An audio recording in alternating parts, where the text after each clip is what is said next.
Alright, I think we should be live. Let's have a look. Yep, pretty sure we are live.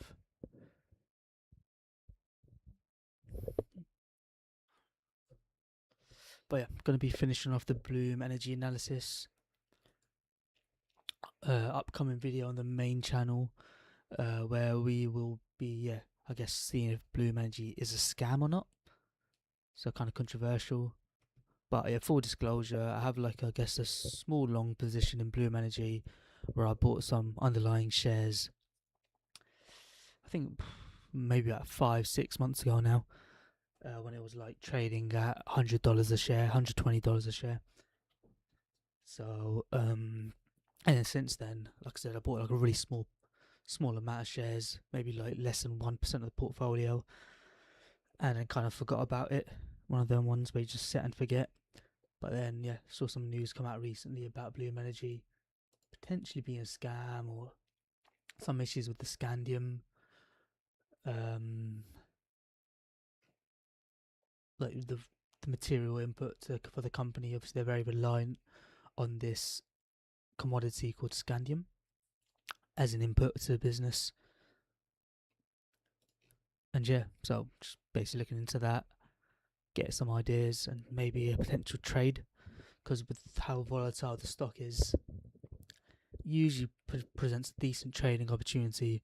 Whether that be long or short, we'll find out. But yeah, with the volatility the stock's currently facing, does usually open up a good trading opportunity. Cool.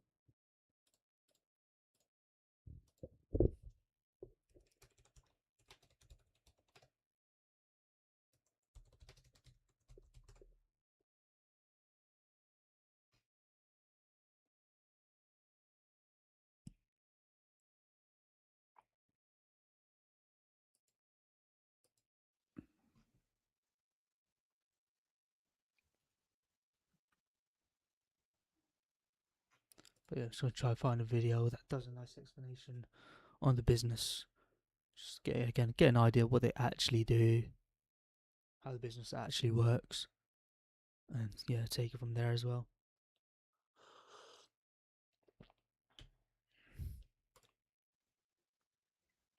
Hey, we're back. Hey, happy Tuesday, everyone. Today, into the Brian Feraldi. I've been investing in the data that G or not up a lot. It's a stock that you fix that. And search, and you still think it's early. There's a bug on it. So great. Now I'm using the company, understand the bid, dictates the rest of your analysis. So we like to do that. So here I have Stock Simplifier spreadsheet pulled up. I'm going to put the stock ticker in. Bloom Energy BE. Let's see if this is BS or not. It's an $82 billion company. I'm going to open up a fresh copy of Fiscal. I'm going to open up our AI prompts and continue using the prompt. Yep. Very cool. All right. Well, that was good. So this means that forward numbers are going to be our friend here. Price to forward earnings, and for some of the key metrics that we look at, and more. So good. For what it's worth, I have them. They were not making an operating profit. Yeah, good to know. Good to let this company BS.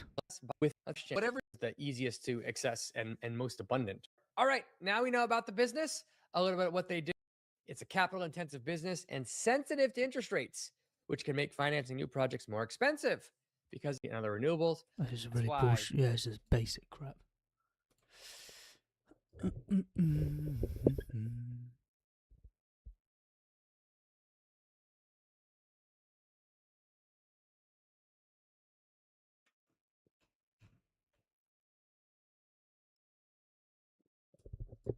Well, an interview with the CEO.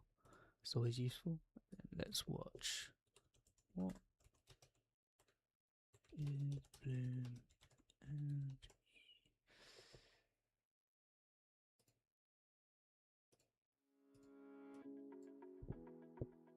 As the demand for reliable, clean electricity grows, we're faced with challenges such as an aging grid infrastructure, natural disasters, and rising electricity costs. Bloom's energy servers convert fuel into electricity through an electrochemical process without combustion at the highest efficiency of any power solution available in the world today. Designed for modularity, similar to a building block, any number of our systems can be clustered together in various configurations to form solutions from hundreds of kilowatts to tens of megawatts. Solid oxide fuel cells consist of 3 parts: an electrolyte, an anode electrode, and a cathode electrode. An electrolyte is what the electrical ions move through in a fuel cell. For a solid oxide fuel cell, the electrolyte is a solid ceramic material. The anode and cathode are made from special inks that coat the electrolyte. Unlike other types of fuel cells, no precious metals, corrosive acids, or molten materials are required.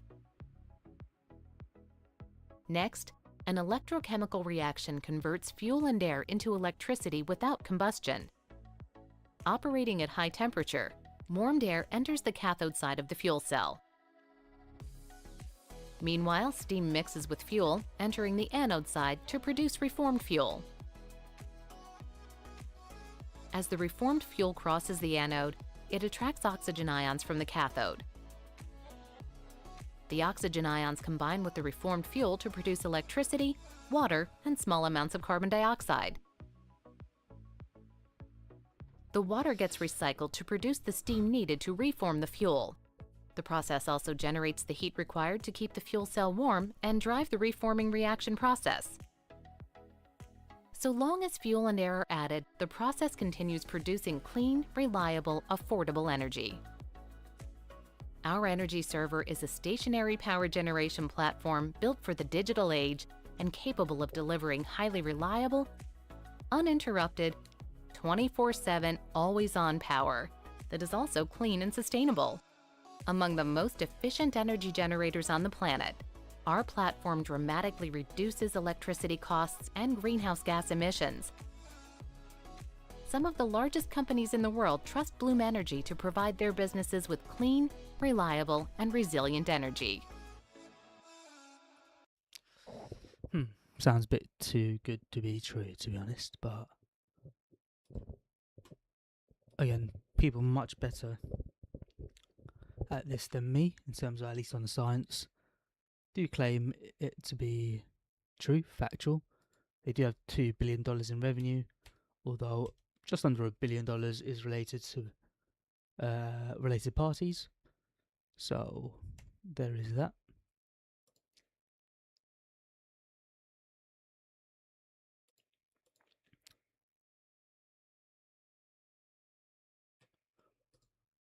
Crap. Let's see.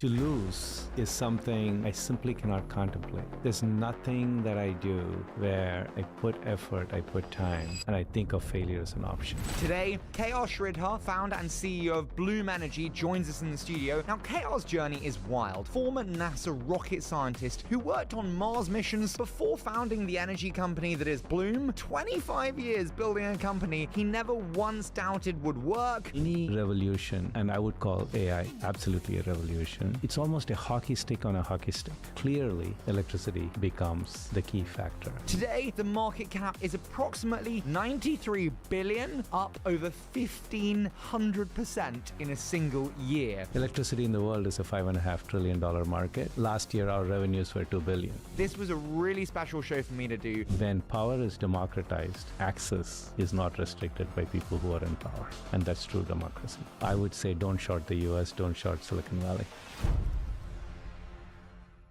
Ready to go?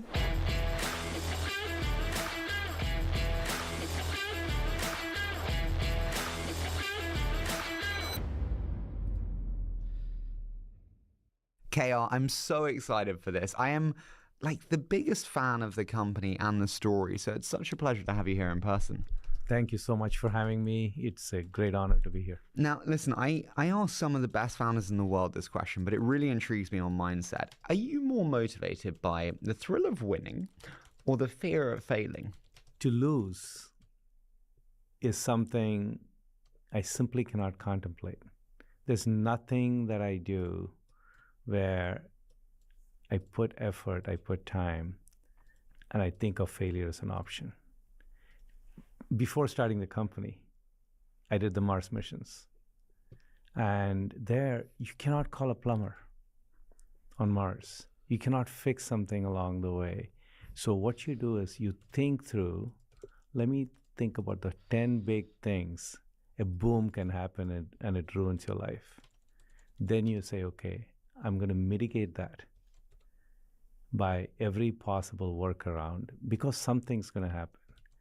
So I hate failure, but the way I deal with failure is risk mitigation. Think about the things that can go wrong and prepare ahead of time for a plan around it, for a workaround around it, because bad things can happen. You can fall down. Falling down is not what I'm concerned about. It's about the getting up. What would you say to someone who is struggling to get up? If you're advising your child, maybe there's a lot of people who've gone through layoffs, it's a tough time in tech for that, who is struggling to get up again. The really hard experiences are what shape you, what you're really made of. It's very easy to feel like you're a hero when everything is going well for you. These hard experiences, as hard as they may be, if you just learn from it and look forward, don't look in the rearview mirror. When you're driving, you're looking through the windshield, you're looking forward. Okay? You just look in the rearview mirror only to learn, not to play the bad movie again and again. You know, if that was a bad experience for you, it's like watching a bad movie. Why would you play the bad movie again in your mind? Which is what you do, right? It is so nonsensical. Learn from it, look forward, believe that tomorrow is always going to be better than today. And at a minimum, life gets easier when you have that attitude. You have the most calming presence. Seriously, I've almost ever interviewed, which is astonishing. I've done 3,000 interviews. When you say look forward, tomorrow is kind of better than today. The interesting thing with this business is it's 25 years old and it's become a darling in the last 2 years, whatever we want to call that time frame. Did you always know this time was going to happen? Or respectfully, was it a market moving in directions we couldn't anticipate? So if you look at my 2001 PowerPoint presentation, which was the pitch to Kleiner Perkins, who was my first investor, John Doerr, the summary page puts out a data center. It puts out a Bloom box powering the data center, the waste heat providing the cooling for the data center, and it being connected to nothing else. And what we are doing today, the reason it's becoming the darling, is those data centers are finally waking up and saying, this is the right solution for us. For me, the period between 2001 and now, the 25 years, was never a question of if. It was a question of when and how soon. Did you ever doubt it? I mean, 25 years is astonishing, KR. There was not a single night I went home and worried about the company surviving or doing well, or whether I had made a mistake jumping into this field. There were several days, there were several times where the company had existential threats to it that we had to overcome. But in my mind, again, failure was never an option. So I really never once worried about when we wake up tomorrow morning, are we going to be better off than we were the previous day? You mentioned John Doerr, an incredible individual. You've had several incredible individuals be part of the journey. I read that there was an Andy Grove moment that really shaped your thinking on leadership. Yeah. Can you tell me about that moment and how it shaped your leadership? Sure. So I'm a technologist. I used to be a rocket scientist. So here I am starting a company. And when I started the company, if you had said P&L, EBITDA, all those, financial terms, I wouldn't even know what that meant. And I learned along the way. So here I am. I know how to build one-off, and really well, because that's what we did for the space missions. That's what we did in our university labs. So we built this one-off, two-off of the first Bloom boxes that are out there working at Google, other places doing very well. After we built the first 5, me and the engineers said, we can now hand it off to manufacturing and ask them to make it. And little did we know, our engineering intent, our design intent, everything we knew had to be written up in such elaborate terms in terms of manufacturing instructions for somebody who's just a technician who does not know the engineering content, but will do exactly what they're being told to make these boxes. So here we build the next 10, the next 20. They're all going out in the field and failing spectacularly. And it's a shock, because in those early days, they're expensive first units. Reputation is on the line. So I go, this cannot scale. So I just stop production. I call my board and I say, I need help. I need people to come and help me. Tell me how to do manufacturing. I don't know. So one of the people that come is Andy Grove, who became a great friend and a mentor and a Valley legend. And then there are some other manufacturing gurus. One of them was on my board. So we were asked to compile all the data we had. So we have 3-ring binders after 3-ring binders. Now we are talking about the time when we still used paper for everything, right? So we had them all packed. We had an entire executive team sitting on one side of a large boardroom, these great advisors sitting on the other side, including Andy Grove. And we had dinner ordered, and we had all these stacks. We're thinking we're going to stay up all night until we get to solving the problem. So we all sit down, and as soon as we start talking, I don't know that we finished the first sentence. And he says, can you stop for a minute? And he says, can everybody else in the room leave from the executive team other than KR? And so I have this group of illuminaries sitting on the other side, and me sitting on this side looking, it almost looks like a firing squad. And then Andy says, what's wrong? So I begin to explain what I think may be wrong. He says, no, stop. What's wrong? I say something else, thinking that I didn't get through to him properly. And after the third time, he's like, KR, he just leans over and he says, I want to know what's wrong with you. And it shocks me.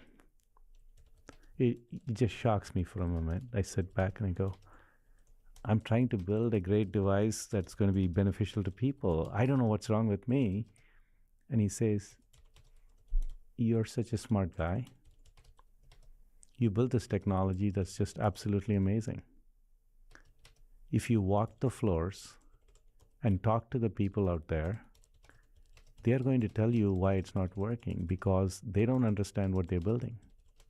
Have you talked to people and have they told you what they don't know? And it dawns on me that I've never done that. Then he says, I know all these other guys want to go through those 3-ring binders. None of us know your product better than you. If you're smart enough to design it, you'll be smart enough to figure it out. Don't waste your time listening to everybody else and me. Go figure it out. That was the best piece of advice I ever got. What do you take from that walk the floor? It's like proximity to customers, it's proximity to team. How did that shape how you think about your go-forward mindset? Great question. So this is not just about the shop floor. What Andy Grove was teaching you was you need to have the empathy to be able to relate to every aspect of your business. And when you develop that empathy and when you practice that empathy, by walking on the floor, talking to your shop floor team members who are building your product. They will tell you things, and the things they tell you are going to make the difference between you being a good company and a great company. You do the same thing with your customers. You don't tell them why your product is great and they should buy. You go there to find out what is their pain and what problems do they want you to solve for them. That's empathy. Then you design your product accordingly. And here's what I can tell you. Our shop floor employees walking there, talking to them and telling them why it matters, telling them why what they do matters. So when we have our all hands meetings, or forget the all hands meetings, if you're having a dinner party with executives, when I toast these days, I always remember to say, we're toasting right now this great champagne or whatever it is that we're toasting, but we're able to do this because there are some technicians on the floor right now. Nobody is policing them, but their pride, their dedication, they're building an amazing product. Let's toast to them. I love that, and I love the humanity. Again, it's an amazing calming presence that you have.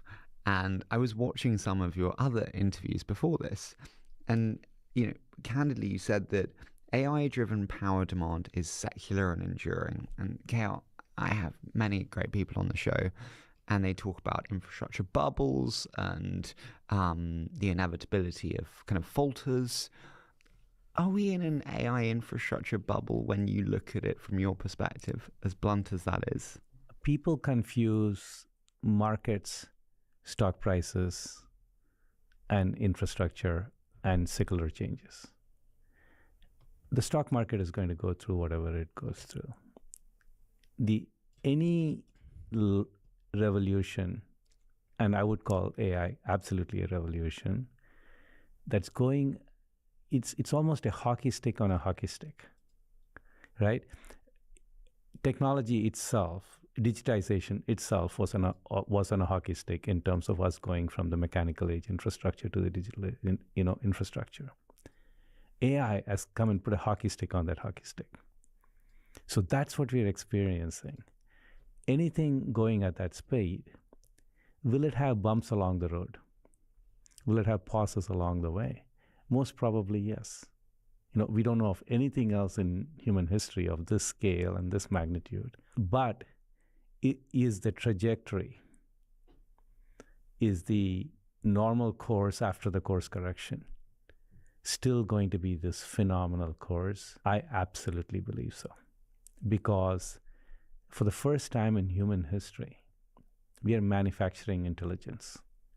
When was the last time any person anywhere in any civilization said, we have too much intelligence, let's stop? Never. So I think this is going to be ubiquitous.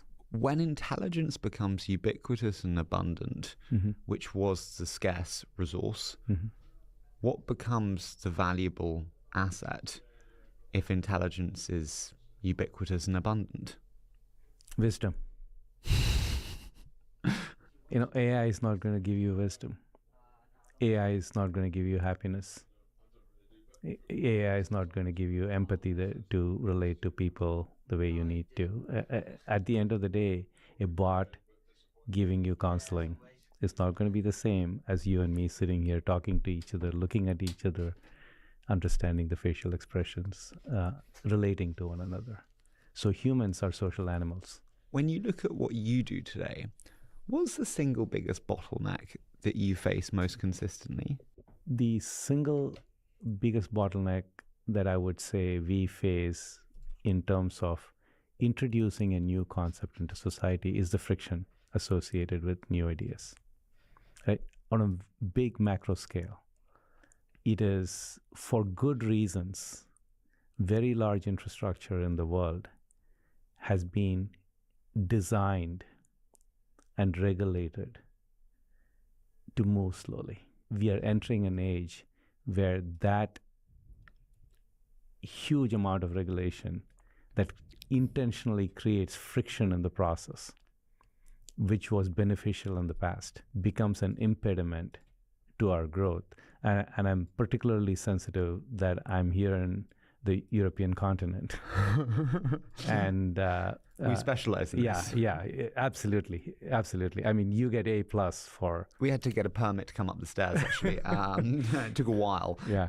Gavin Baker, who's obviously a very pronounced thought leader in the space and brilliant investor, did articulate, though, that kind of permitting and the regulatory challenges around it actually has almost helped because it throttled supply to allow it to grow in lockstep. And if we had unlimited supply straight away, it would actually create more problems. Do you agree with that, or do you think it actually just continues to be an inhibitor? Look, in a asymmetric world where not every player views regulation and growth at that level, I don't think I would agree with him. If there was a global phenomenon and everybody on the planet agreed that we will throttle and move at a particular speed, that's a different story. But that's utopia. That never happens. So being left behind because a particular country, a particular geography throttled it, when somebody moved at breakneck speed, becomes a real detriment to the region that throttled it. Is there a chance that the US will be left behind because of the regulatory permitting provisions that are in place when viewed in context against Asia or China in particular, where they have amazing model development and the permitting and regulatory environment is honestly not inhibiting them at all? If everything else were equal, what you're saying would absolutely be true. But the creative prowess, the innovative entrepreneurial spirit that you see in the United States is still a major trump card that the US has over any other place in the world today. And I would say that human spirit is going to be able to overcome whatever other obstacles we have. So I would say don't short the US, don't short Silicon Valley. Yeah, it's never a good idea. Never a good idea. It's not paid well. What will be a very pronounced bottleneck in 5 years' time that we're not really talking about today? Societally, globally, I would say the largest bottleneck would be bringing the people who are left behind to some level of parity. There'll always be gaps, but what's happening for the first time in human history, right? It's not even in technology history. In human history, is next to air, water, shelter, food, electricity becomes almost a necessity for a young kid being born today to have a decent modern life in this digital world. And there's significant swaths of this world that don't have access or affordability to that power. And I think when we look 5 years from now, the need to bring that level of access and affordability is going to be super important. We're both in slightly rarefied airs in terms of the events we go to, the people we spend time with. Candidly, I just see a smaller and smaller number of people make more and more money. Mm-hmm. Do you not see the same? And as sad as it is, I think AI is doing more to concentrate wealth than it is distribute it. I wouldn't disagree with you on the number of people, the fewer number of companies that are going to make an unbelievable amount of financial success out of AI. However, there is no known methodology to raise all boats in the world than technology. Technology has been the best equalizer in the history of mankind. Just think about infant mortality. Think about hunger. Think about clean water. Think about healthcare and the number of things we're able to cure. It is technology that's brought all that to most people in the world. There is probably no force in the world other than technology that has done that to so many people at such large scale? Is there inequity between the best healthcare and the lowest healthcare? The answer is yes. But has the healthcare of every living person on the planet gotten a lot better than it was because of the technological advances? The answer is yes. I agree. And so the bottleneck is then bringing people along and stopping them feeling like they are an isolated majority who are now not part of the revolution. So I think you're touching on something super important, which is abundance. If you just think about the previous revolution we had, which is the mechanical age, industrial age revolution, it was still, for the most part, a fixed pie. And in that fixed pie, if you got a bigger slice of it, I got a smaller slice of it. So it was a zero-sum game. When you create abundance, like the intelligence abundance we're talking about, abundance just changes the entire framing. You getting a larger piece of the pie is not coming at my expense. We just have to include all the people. Can I ask an interesting one that I actually got asked on TV the other day, and I was slightly taken aback by asking. I wasn't expecting, when they throw things at you kind of exactly like this, and you're like, God, I wasn't expecting that. We've seen some suggestions that actually governments should own part of the largest AI companies to bring people with them. What do you think of that as an initiative? Is it like a nominally nice marketing message but carries no weight? Or is it actually meaningful for people to feel like they have ownership in these companies? Here's the thing about companies, tech, ownerships, right? The top 20 most important companies, that list changes every 10 years in the US. It's so unlike the EU, where practically new companies have rarely come on and displaced existing old companies. I see the world more and more being not monopolized by single large companies. Microsoft used to be considered a monopoly and everybody was afraid of it. No longer. Google was considered to be the monopoly. No longer. So I don't see regulation having to come in. The only thing regulation can do, in my opinion, is stop that innovative culture. So if the government took major equity shares in a company and because of that provided unfair access for those companies to its products and its people, by definition, they're stopping the startups who have better ideas to come and compete for it. I think free competition. Go back to the first question you asked me, winning and losing. You want to win. And if you want entrepreneurs to win, you have to give them at least a sense that they're playing in a level playing field. The challenge, and I'm just using this as a count, I'm worried that we're seeing this concentration of value, and I think it's been called Mag 7, but Mangoes, I think, is the new one where it includes, some other people. Yeah. Where you just see this concentration of value towards them. I think it's 85% of year-to-date value accruals been in those top names. Mm-hmm.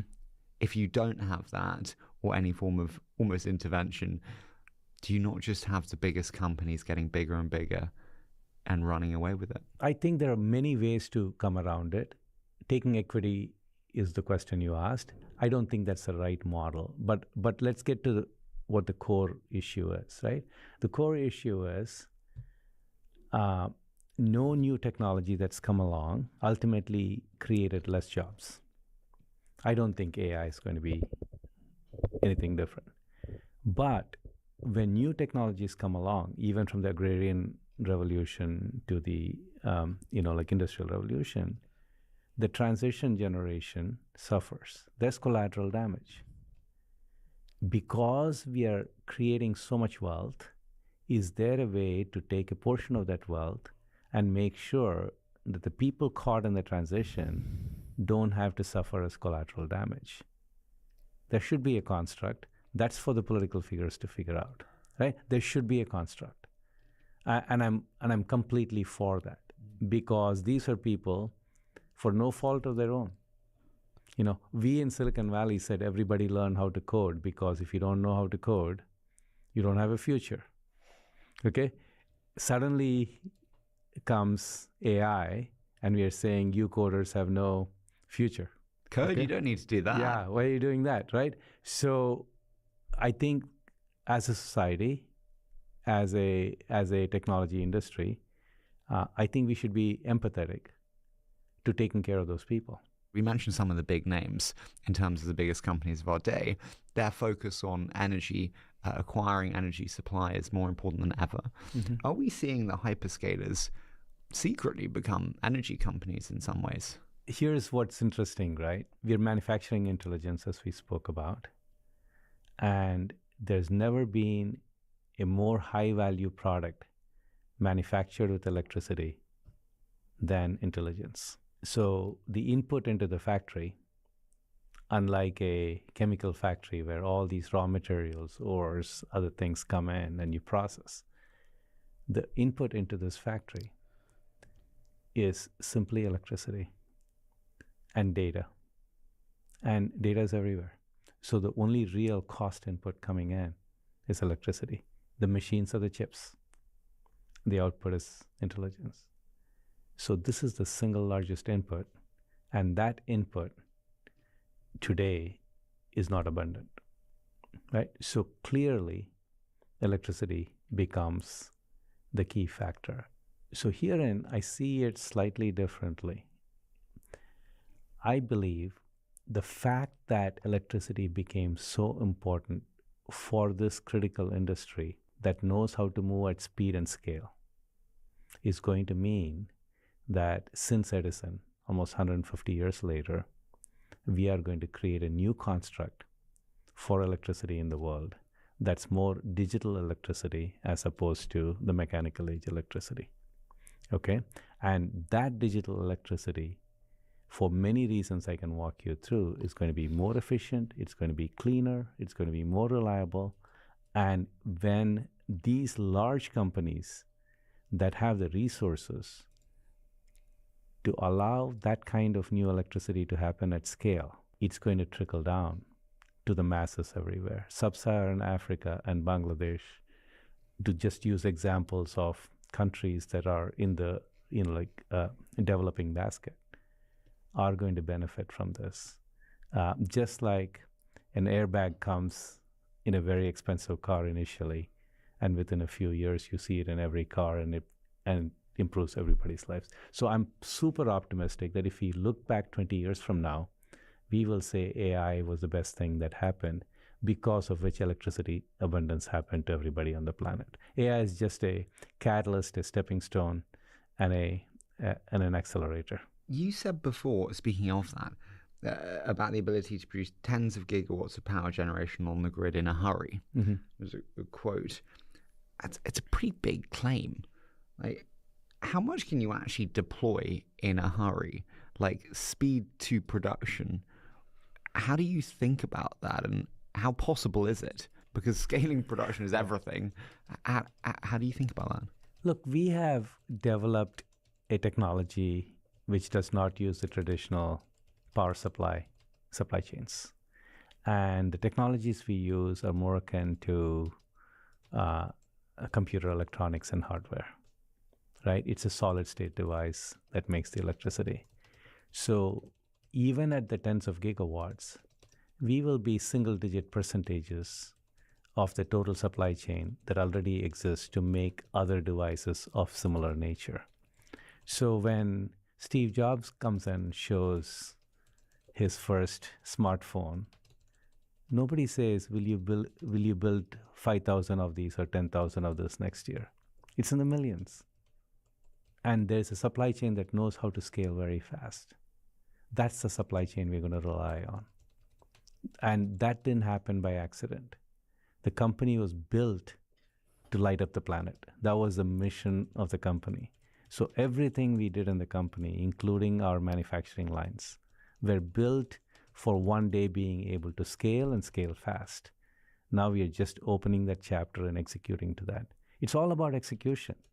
And execution at that scale is not trivial, is not easy. Just like I learned the very first time I had to build a product with Andy Grove. So, but what I'm still here to talk about that story, which means we are good learners. We learn how to get up when we fall. So you are able to scale production to the tens of gigawatts in a way that other energy alternatives are not able to. Exactly. Hence the 1,200% increase in stock price. It's compelling. For you, is it? We spoke earlier about bottlenecks. Is it simply regulation and permitting that prevents speed to power? Because your backlog book is insane. It's like 20 billion, I think. Right? Yes. So look, here's what happens, right? If you want to build a 2 gigawatt data center, it's going to take you more than a year and a half to build a greenfield. There's an entire supply chain for that, including construction workers to supply chain parts related to that data center. They're all being stressed right now. There's a lot of copper that goes inside a data center. There's a supply chain issue, like related to that. There's a lot of cooling that goes inside a data center. There's a supply chain issue related to that. The tradespeople required to build these extremely large, centers. There's a supply chain, related to that.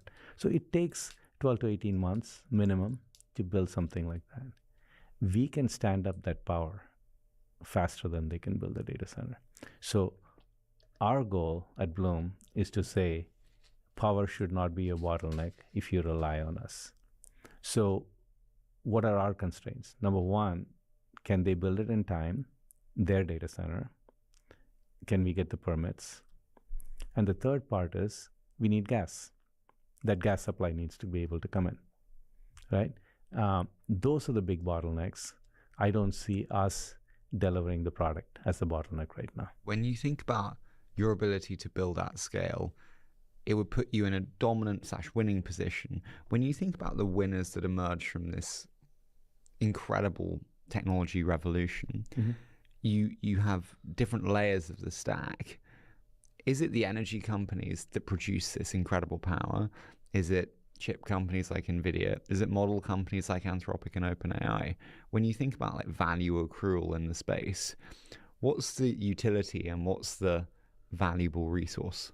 At the end of the day, I would think there are almost all of the sectors are winners. It's just what are the names in each one of those verticals that you mentioned, right? Because if that doesn't exist, then you don't build an ecosystem that sustains. If there are only a couple winners in this, AI is not going to become ubiquitous. And I absolutely believe AI will become ubiquitous, which means there's an entire chain of, winners. So let's start at the very right. At the very right is the consumer, the customer who procures it and finds greater value using that product than not using that product. So they have to be a winner. So any business, all the way from a mom and pop restaurant, laundry store, to a very large biomedical company or a cancer cure hospital, has to benefit from it. The people have to benefit from it. They're all winners. Then you start coming to the left. Almost everything in technology ultimately moves to the edge, closer to where people are. So it's not just the large, big mega data centers that we are talking about right now, the AI factories. The AI factories ultimately need to have this distribution warehouse of intelligence. Those are the edge data centers residing in every neighborhood like the one we are in right now. They become winners. And then you have the people who develop all the services winning because they're the service providers that provide all this. And everybody who supports the ecosystem wins. But to me, on the electricity side that you focused on, electricity is the one large infrastructure that's not come to the edge. It's always so far been very large power plants built very far away with transmission distribution coming in highways and, like surface streets to you. How is it that electricity runs digital, but electricity alone doesn't get smart, doesn't come to the edge? That's what Bloom's about. That's the Bloom story. We believe that bringing power to the edge has to happen That is the digital transformation of electricity. And we are the only purpose-built, purpose-created company that created a technology and a platform that comes to the edge. What does no one see about what happens when power comes to the edge? What they don't see today is, in a world where everything is digital, having power outages for any reason is unacceptable. That's like not having air to breathe. Because, God forbid, somebody is doing a surgery. That's going to be a robot relying on all the data, everything coming electronically. And not having power at that moment is not an option. If you have all the transportation logistics driverless and there's a chaos, you cannot rely on some large data center far away with latency, because by then enough damage has happened. You cannot afford the latency. So that needs to happen on the edge. So when everything in life depends so intimately on that power not going off, a pole and a wire running across hundreds of miles, capable of disruption by Mother Nature, capable of destruction by bad actors, whether it's on cyber or a physical attack, cannot be the only way that lifeline is delivered to you. So power has to be at the edge without a question for us to realize the entire dream of the digital transformation. I'm just struggling to reconcile a lot of the world's biggest leaders telling me that power is the biggest problem. Mm-hmm. And I speak to you and I'm like, well, speak to my friend KR because he's got unlimited power and it's at the edge and he's able to provide it very sufficiently and well. How do I reconcile power as the problem with your saying, hey, we can produce it in large quantities and bring it to the edge in a way that others can't? Why are they still saying that? It's a scale issue, right? Again, you're beginning to see the hockey stick. But it's the beginning stages. So I completely sympathize with how you see it. And I agree with it. And let's put this in perspective. Electricity in the world is a $5.5 trillion market. Last year, our revenues were $2 billion. Right? So we need to catch up. You've done well, but you've got a long way to go. We have a long way to go. But make no mistake, power at the edge is coming, is going to be dominant, and is going to transform the electricity industry. We're going to look back at this age and say AI accelerated that, and that's a good thing for everybody on the planet. Because of two reasons, right? People talk about clean power. The only reason we tolerate power that's not clean is it's out of sight, out of mind, somewhere far away. If it's outside your bedroom window, if it's outside your office window, you don't care about what the regulations are. You want it to be clean. You want your children to breathe that clean air. So clean will become just second nature, table stakes, right? So there's so many other benefits that are going to come from having power at the edge. And number two is anytime you develop power from, or you transform power from a molecule to electricity, there's heat associated with that. That heat in a large power plant gets wasted. When it's close to the edge, you use it for heating, you use it for cooling. So you're able to use that molecule in a much more efficient manner, much more sustainable manner. So it not only brings you control and destiny, which you need, it also brings all the other good attributes of it. And when power is democratized, access is not restricted by people who are in power. And that's true democracy. My question on the back of that is, if I were the president and I put you in charge of policy and regulation, I said, KR, make America a powerhouse for power. Yeah. What would you do differently that we're not doing today? I'm not asking you to critique any of the current administration, but what would you do to make America a powerhouse in policy and regulation around power? So I would break that like any other business plan into a short-term, mid-term, and long-term. Long-term vision for the world is wherever you live, there's wind, solar, geothermal, something available. You use that electricity when nature gives it to you, and then you bottle that electricity when nature will not give it to you in the form of a hydrogen that you make right on site.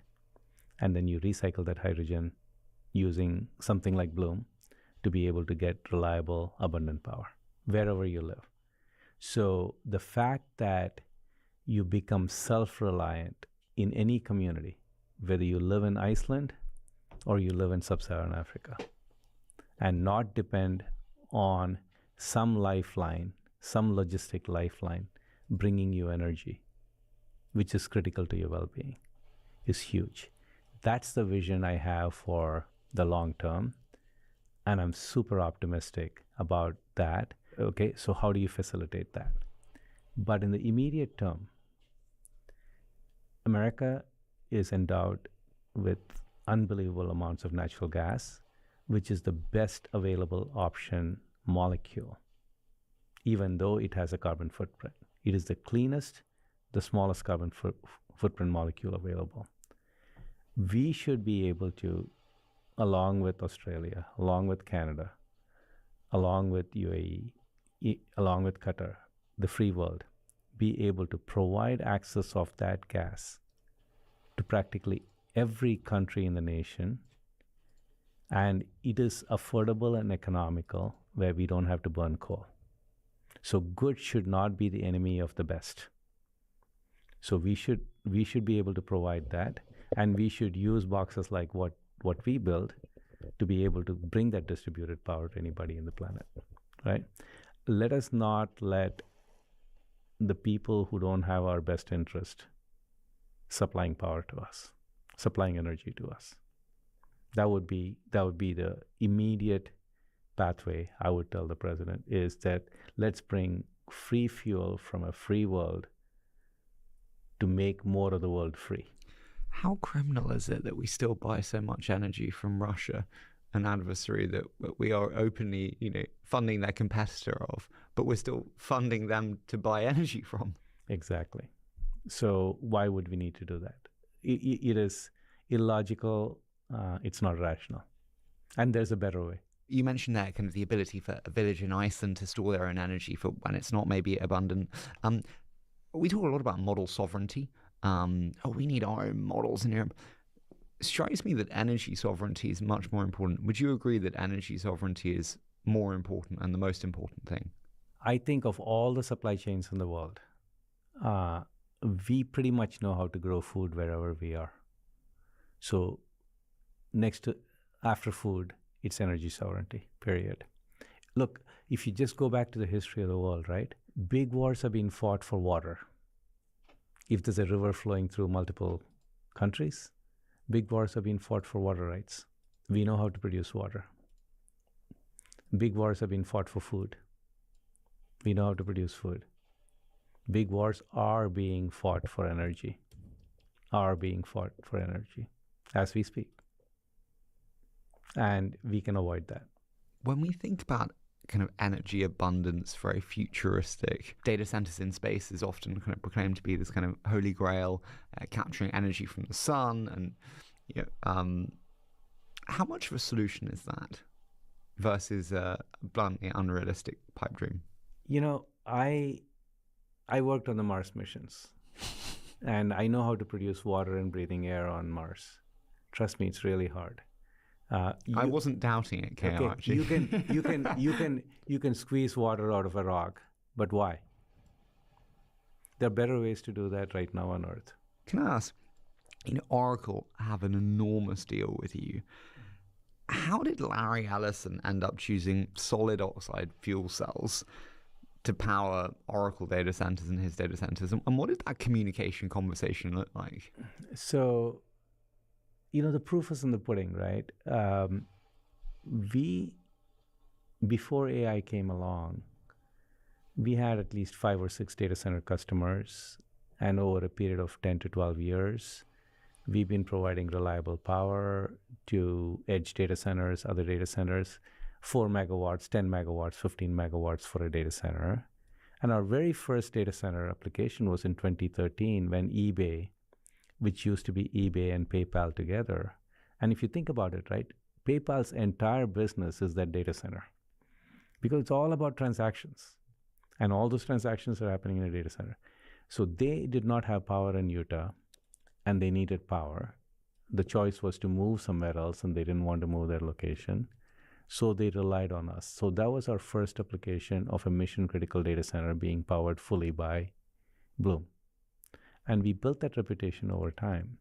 So a couple of years ago, there was a data center in Utah that was being built and had to come online for Oracle's customer, and the power systems were delayed.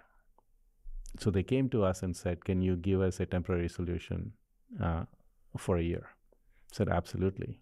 And we signed a contract with them that 90 days from the day we signed the contract, we would do 50 plus megawatts, which is an unbelievable speed. We delivered that in 55 days instead of 90 days, power on. And they were thrilled with what they saw.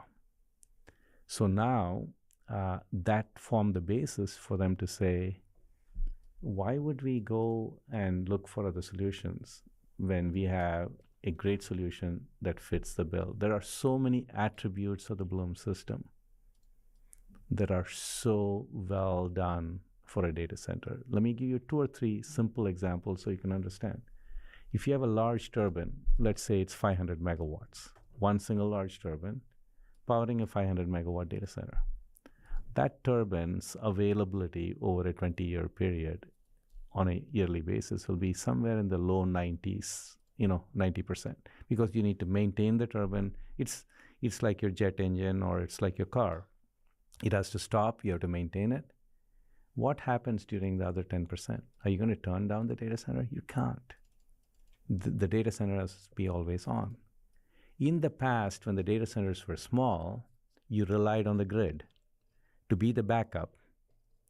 Now there is no grid that is a gigawatt in size that can be backing you up. So what do you have to do? You have to put 2 turbines instead of 1 and have one as the backup for one when one fails or one has to be overhauled.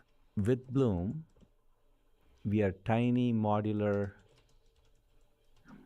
power builders, each one 50 kilowatts.